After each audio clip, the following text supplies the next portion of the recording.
Bienvenidos y bienvenidas a un nuevo Voz a Voz. ¿Te imaginas que a los 11 años, en lugar de ir a estudiar, seas quien queda a cargo de alimentar y proteger a 5 hermanitos menores? Esa era la realidad de Connie Abril.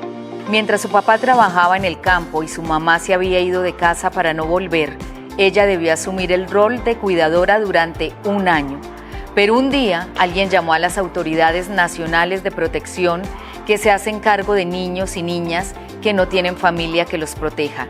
Fue un momento tan duro que algunos de sus hermanos prefirieron huir antes que salir de su casa a una institución de protección con personas desconocidas. Ella no huyó porque quería estudiar y algo en su intuición de niña le decía que debía ser protegida en lugar de cuidar a 5 personas menores que ella.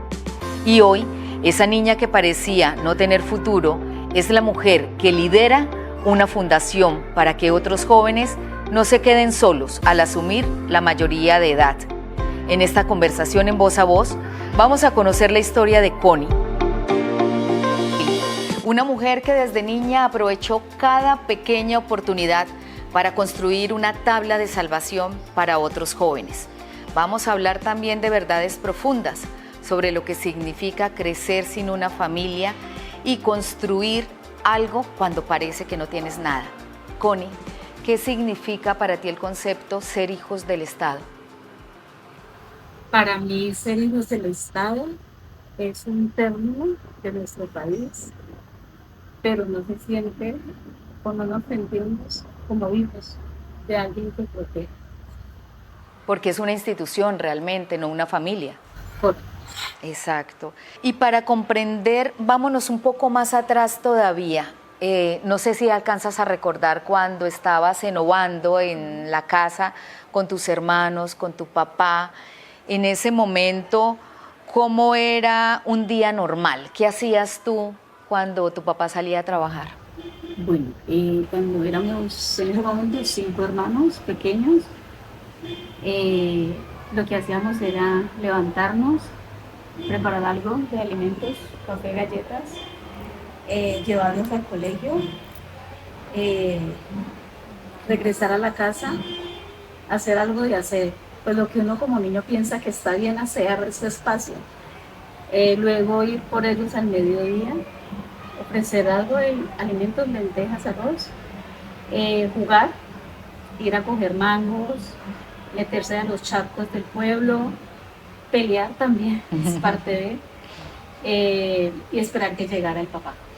Si tus hermanos iban a estudiar, pero tú no estudiabas y era la mayor, aunque tenías solo 11 años, ¿cuáles eran esos sentimientos? ¿Como de hermana mayor, como de la jefe del hogar? ¿Qué era? Como hermana mayor. ¿Y te sentías agobiada o estabas relajada? ¿Cómo era? No, siempre en mi corazón estaba como el que si yo puedo esperar en la casa y preparar algo para ellos, yo lo iba a hacer. El dejarlos en la escuela, pues sentía que se estaban formando, que se estaban capacitando. Y que de pronto en algún momento de la vida yo también iba a tener esa oportunidad. Pero en ese momento era importante para mí que ellos fueran a la escuela. ¿Y a ti quién te encargó ser en ese momento la protectora? No se encargó, no se dijo, no se manifestó, no existía en ese momento la mamá, pues siendo yo como la más grande de todos los pequeños, pues es como desde el instinto de protección, de ser tú la grande y los otros los pequeños, que debes hacer ciertas actividades por ellos. ¿Y por qué tú no estudiabas en ese momento igual que ellos? Porque el estudiar para mí implicaba que íbamos a ir al colegio sin alimentos, íbamos a regresar a la casa sin poder tener alimentos, y pues alguien lo tenía que hacer, porque era preferible tener algo para comer o no tener nada. Y por eso decidí parar y no continuar mis estudios y más bien ser como la protectora de mis hermanos para cuando ellos llegaran tuvieran comida fresca y no tuviéramos que estar pues pidiendo en la calle o exponiéndonos a otros peligros. ¿Tú alcanzas a recordar el día en que llega una funcionaria del Instituto de Protección y si ese día estaban en tu casa tus hermanitos y tu papá? ¿Cómo recuerdas ese día? Ese día estábamos almorzando lentejas. Estaba mi papá, llegó un carro blanco. Se bajó una doctora muy bonita, muy elegante. Se presentó y dijo que era funcionaria del ICBF y que habían reportado el caso de nosotros porque no teníamos una mamá y los niños estaban solos todo el tiempo y el papá trabajaba mucho en el campo. No sentí miedo, no, ella me transmitió como una alegría, como una paz. Y ella dice a todos allí presentes que ella puede ayudarnos y nos puede ofrecer educación y que podemos estar bien. Pues automáticamente, como algo interno en mí, yo levanté la mano y yo dije, yo me quiero ir. Y la niña más pequeña en ese momento tenía 4 o 5 años y yo le dije, yo me quiero ir con ella también. En ese momento mi papá y mi hermano mayorcito que estaba, me dijeron que no, que me hacían daño, que ellos de pronto me llevaban por fuera del país, que me ponían a hacer cosas que no eran buenas, que no tomara la decisión. Yo automáticamente dije, sí, es que yo quiero algo, yo quiero estudiar. Mis hermanos estaban... Los varones. Sí, estaban todos, como era una casa en pueblo, pues muy cerca del campo, de las montañas. Entonces ellos por las ventanas, por los patios, corrieron y se fueron. Y yo sí cogí a mi hermanita en brazos, a la más pequeña, y yo le dije, señora, yo sí me quiero ir con usted. ¿Y con la niña? Y con la niña. Con la hermanita. Llegamos a Cartago, a un hogar que en ese momento era hogar sustituto, ¿sí? Estuvimos allí un tiempo, no recuerdo mucho tiempo, pero creo que fue más de 1 año. Y una vez me llamó la doctora y me dijo que necesitaba hablar conmigo. Y yo le dije, sí, pues en ese hogar que estuve con esa madre, no me sentí tan cómoda, no me sentí bien. Pasaba algo muy curioso y era que habían otras niñas allí. ¿Pero de la familia? ¿Otras niñas? De otras familias. Ah, de otras familias, ajá. Y a veces el comedor de nosotras era plástico. Los platos donde nosotros alimentábamos era plástico. ¿No los trataban a todos por igual? Y los hijos de ella y los nietos de ella sí comían en platos como de vidrio y era en otro comedor. Y nosotros estábamos como en el patio, pues no nos mojamos, sino que estábamos como por fuera de la casa y ellos sí se comían, ellos sí se sentaban como familia a comer, cosa que de pronto pues uno pequeño mira y dice, ¿por qué? Pero no presté mucha atención a eso. Hablé con la doctora Ángela y ella me dice, hay una oportunidad para Cali. ¿Tú quieres estudiar? ¿Tú quieres ser una profesional? ¿Tú quieres ser alguien en la vida? Y yo le dije, sí. Ella me dice, está Cali. Hay 3 organizaciones que te pueden ayudar. Si tú dices que quieres viajar a Cali, yo te apoyo y te llevo a Cali para que tú puedas ser una profesional. Yo le dije que sí. Pero antes de eso yo le dije, júreme que usted va a hacer todo lo posible porque mis otros hermanos tengan esta oportunidad y también sean profesionales y también estudien. Y ella me dice, lo voy a intentar. Connie, más adelante yo quiero que contemos qué pasó con los hermanitos que se quedaron en Cartago y en Obando. Más adelante lo contamos. Pero hoy tú podrías analizar si la decisión correcta era haberse ido con la funcionaria del Instituto Colombiano de Bienestar Familiar o haberse quedado en aquella casa en la dinámica que traían de llevarlos a estudiar y tú ser la que cocinaba y los cuidaba. ¿Hoy puedes sacar alguna conclusión? Sí, esa pregunta me la he hecho, mucho tiempo me la he hecho. Siento que no puedo decir qué hubiera pasado si me hubiera quedado en Obando. Considero que en ese momento, si no hubiera llegado la doctora, estuviera en Obando siendo mamá. siendo una persona que de pronto estuviera a la merced de un hombre y no hoy estuviera descubriendo esta mujer, sí, esta mujer apasionada, esta mujer entregada, esta mujer que cree infinitamente en los jóvenes, cree en las oportunidades. Entonces no me atrevería a dar una respuesta exacta de lo que hubiera pasado si no hubiera aceptado esta oportunidad. De pronto para muchos puede decir, ¿cómo se va a ir con una extraña? Porque mis hermanitos en algún momento lo pudieron haber pensado. Pero ella me transmitió como esa tranquilidad de que iba a estar bien, que en el fondo creí en esta persona que llegó y dijo, ¿quién quiere irse con nosotros? Y en sentimientos, sobre todo por la hermanita de 4 años, cuando te trasladan a Cali y ella se queda en Cartago, ¿qué sentías? ¿Y cómo llegaste a poner esos sentimientos en un sueño de crear una casa de muchas habitaciones? ¿Cómo era? Siempre en mi corazón era tener una casa de 9 habitaciones, porque pensaba que cuando estuviera muy grande y tuviera mucho dinero, cada uno de mis hermanos iba a estar en un cuarto, íbamos a vivir como una familia. Pensaba en que cada cuarto iba a ser diferente por cada uno de nosotros, pero que íbamos a estar bajo el mismo techo, ¿sí? Y esa era como la misión mía de mucho tiempo. El sueño. Ahora, hablamos de 9 porque tú estabas a cargo de 5, pero había 4 grandes que ya no vivían en tu casa. Ya no vivían, pero hacían parte de mi núcleo, de mi familia. Bueno, ¿y qué significó? Porque ese sueño lo reelabora. Ahora profundizamos un poquito qué pasa con esa casa grande donde se acoge mucha gente bajo el mismo techo. Pero hay algo que muchos no conocemos porque no hemos vivido la misma experiencia y es lo que llaman crecer en un medio cerrado. ¿Qué significa eso? ¿Cómo fue en tu caso? Pues fue una experiencia triste de alguna manera porque todo pasa al interior del centro de protección. Entonces, el exponerte al salir de allí te da un miedo que te congela, te da un miedo que no te deja pensar, que te queda la cabeza en blanco. Y te acostumbras a eso, a que todo es de puertas para adentro.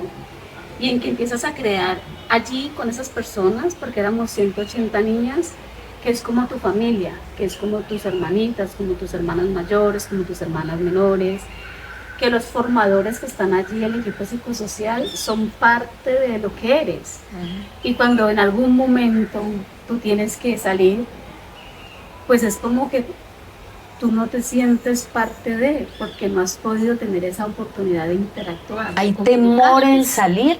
Temor, mucho temor, mucho temor, y yo diría que es un temor que congela de los pies a la cabeza, que no puedes como que pensar con claridad lo que pasa en ese momento, porque ves a las personas de afuera como extrañas, sientes miedo, el querer coger un bus y no querer decirle al otro, es que no sé para dónde voy, pero esta es la dirección, llévame aquí, es como si todo fuera nuevo para ti.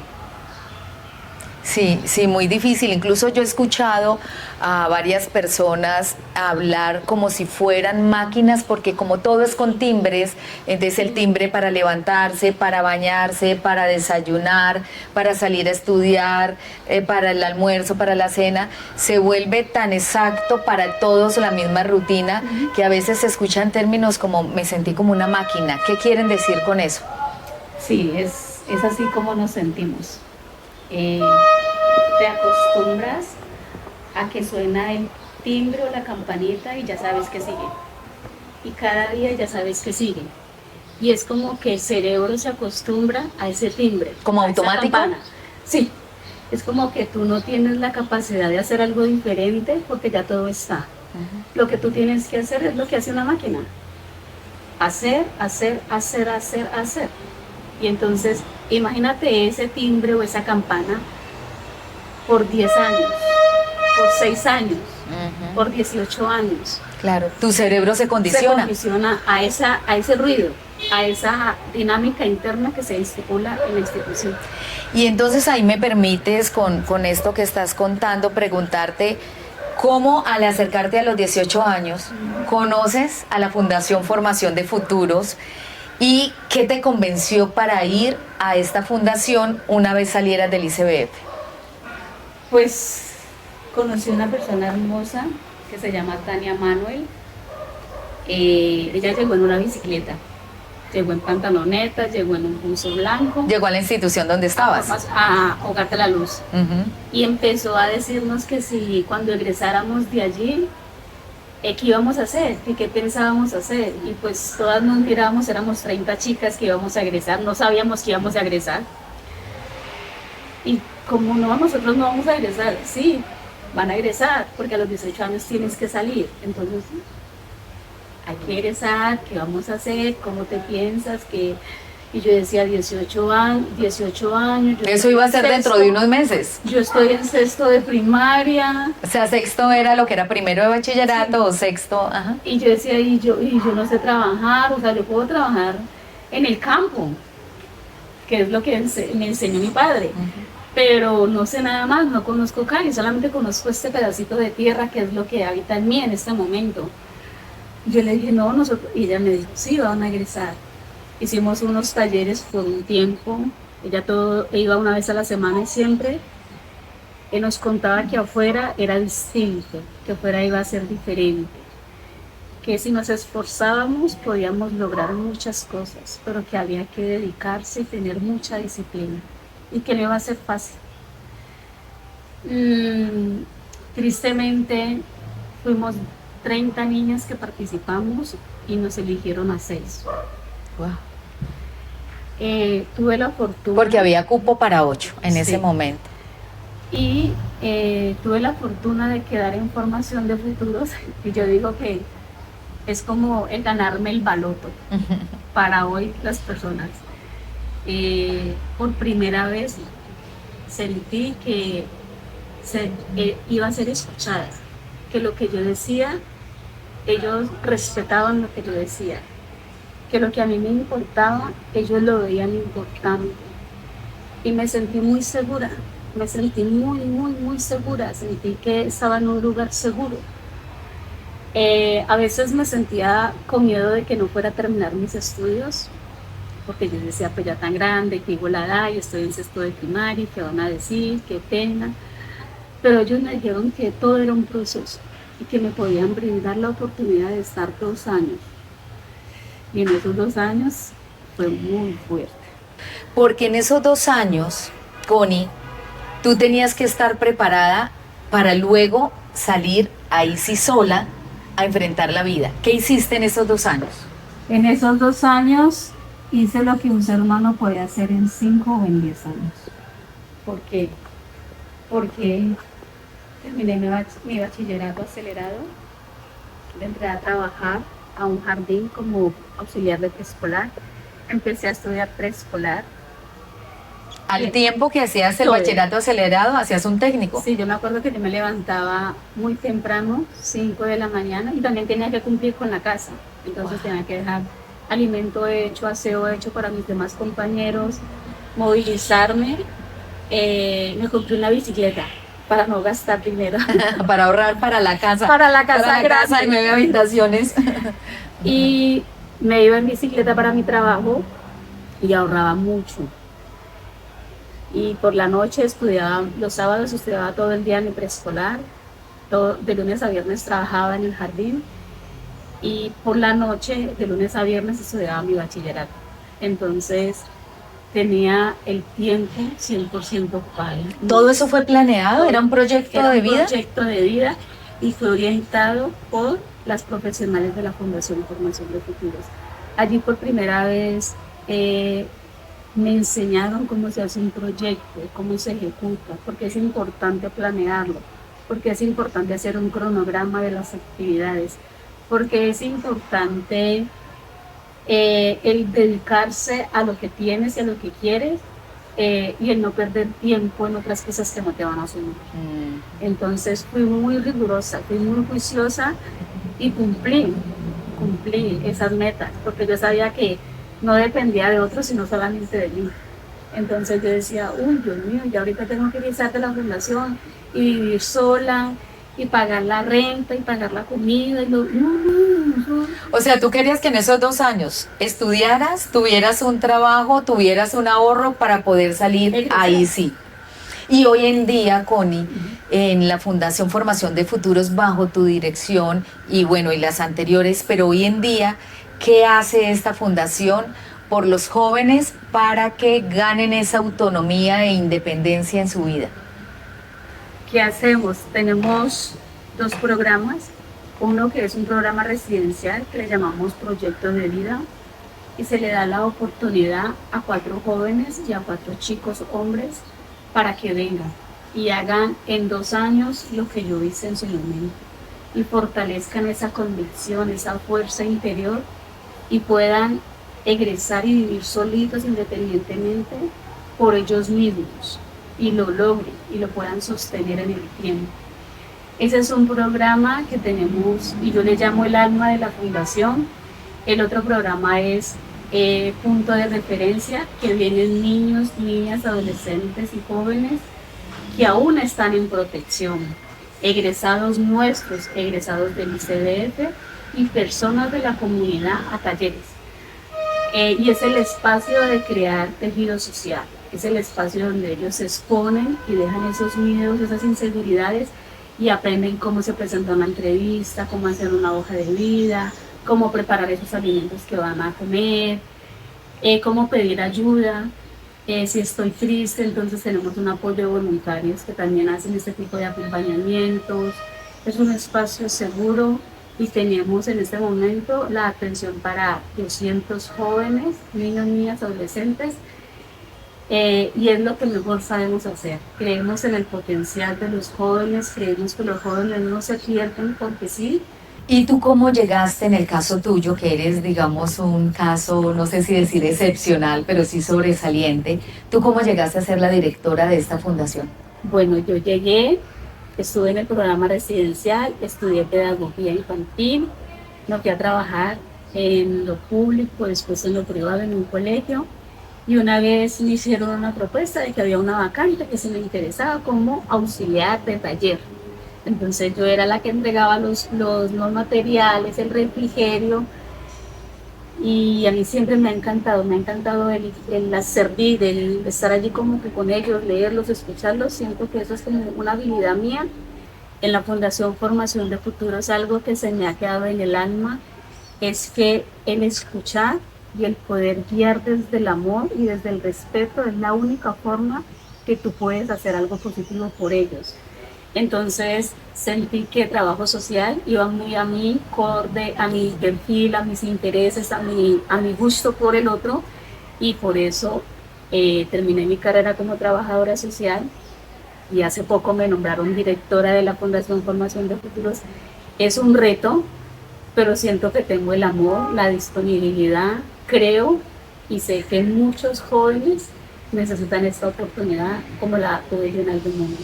Tú miras hacia atrás y dices, ¿lo logré? ¿O cómo pudo ser? ¿Que te sorprendes?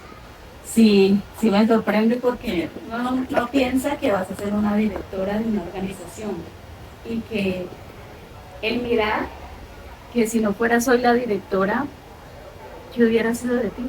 ¿En dónde estarías tú?